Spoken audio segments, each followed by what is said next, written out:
దేవునికి స్తోత్రము. నేటి ధ్యానవాక్యము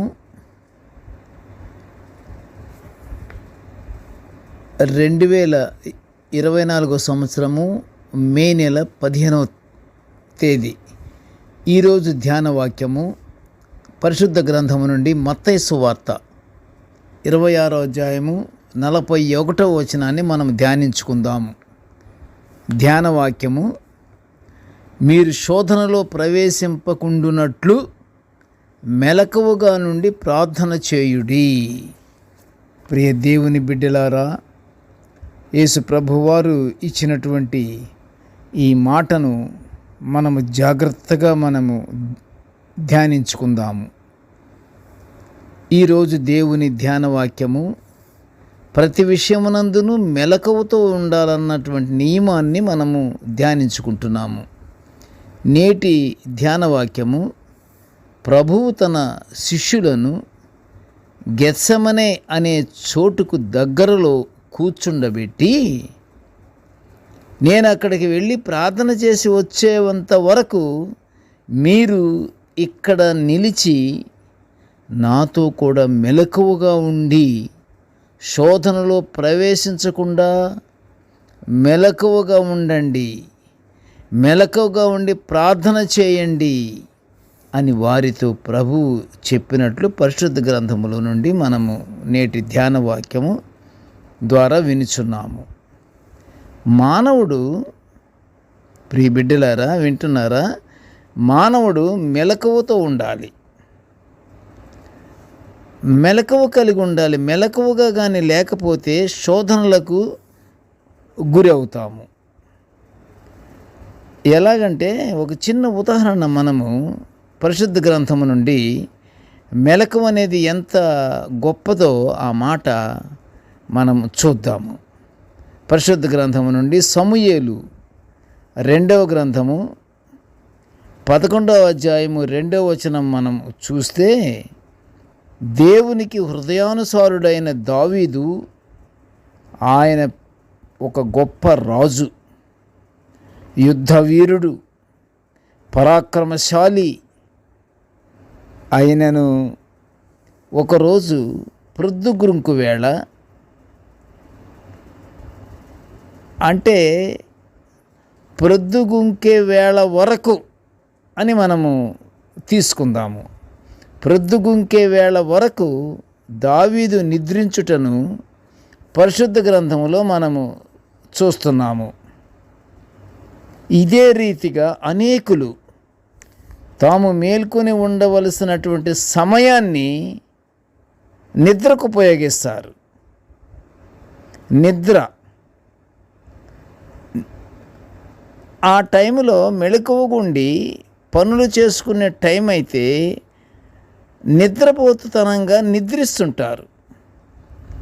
చూసారా ప్రియమైన బిడ్డలారా, సాతాను బహుదుష్టుడు మరియు యుక్తి గలవాడు.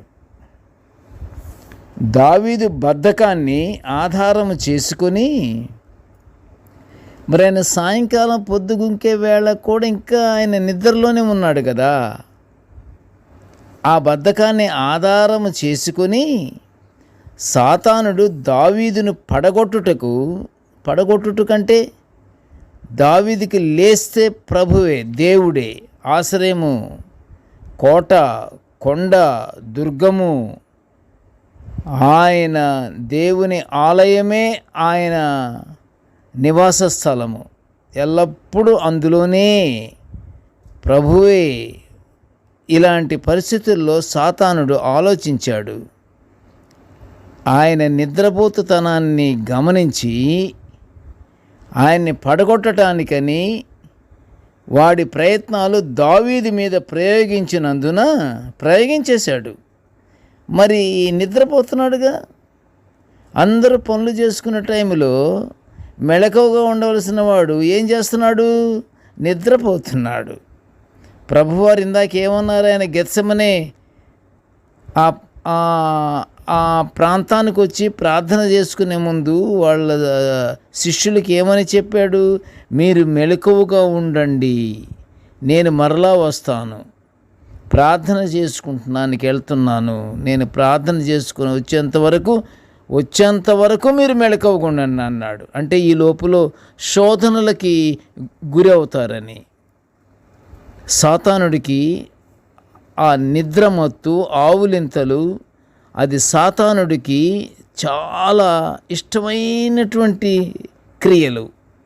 అందుకనే ప్రభువారికి అది తెలిసి కూడా మీరు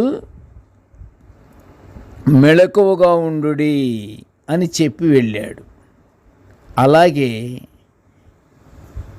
ఇక్కడ ఈ సాతానుడు దావీదు మెళకువగా లేడు, నిద్రపోతూ ఆయన లేచాడు.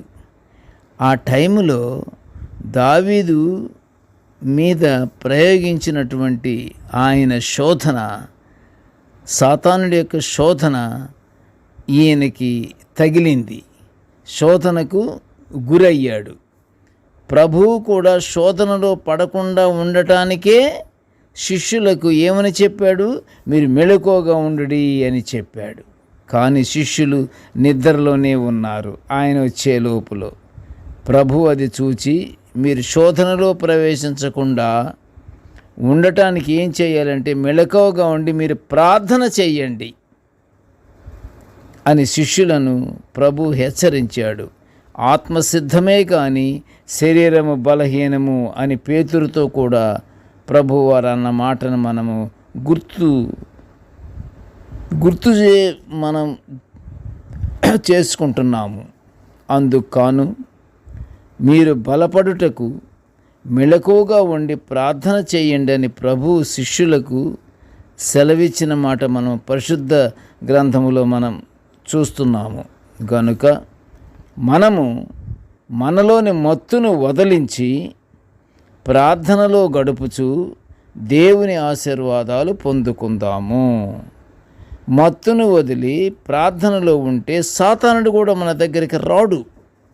సాతాను శోధన మనకు ఉండదు. సాతాను శోధన మనకు తగలకుండా ఉండాలంటే మత్తు వదిలి మెళకువగా ఉండి ప్రార్థనలో కానీ ఉంటే సాతానుడు పారిపోతాడు. అప్పుడు ఆ ప్రకారంగా ప్రభువారి యొక్క సలహా మేరకు, ప్రభువారి యొక్క ఆజ్ఞ మేరకు మనము ఏం చేయాలి? మెళకువగా ఉండి ప్రార్థనలో ఉండాలి. ప్రార్థన చేస్తూ ఉండి మనము దేవుని ఆశీర్వాదాలు పొందుకుందాము. ప్రార్థన చేద్దాం. కృపగల తండ్రి, జీవముగల నాయనా, నీ పాదములు స్తోత్రములు. తండ్రి, నీ దివ్యమైన వాక్యాన్ని నిత్యము మేము ధ్యానించుకునే భాగ్యాన్ని మాకు అనుగ్రహించి దేవా మమ్మలను దీవిస్తున్నందుకు నీకు స్తోత్రములు నాయన. కృపగల తండ్రి, నేటి ధ్యాన వాక్యమును వినుచున్న ప్రతి బిడ్డను ఆశీర్వదించయ్యా. ఇదిగో తండ్రి, మేము శోధనలో పడకుండా ఉండటకు మేము నిత్యము మెళకువగా ఉండి ప్రభువా నీకు ఎల్లప్పుడూ మేము ప్రార్థనలతో గడిపే భాగ్యాన్ని మా అందరికీ అనుగ్రహించమని ఈ మనవులన్నీ యేసయ్య పుణ్య నామమున వినయముగా వేడుకొనుచుంటున్నాము తండ్రి. ఆమెన్. దేవుడు మనలందరినీ బహుగా దీవించుగాక. ఆమెన్.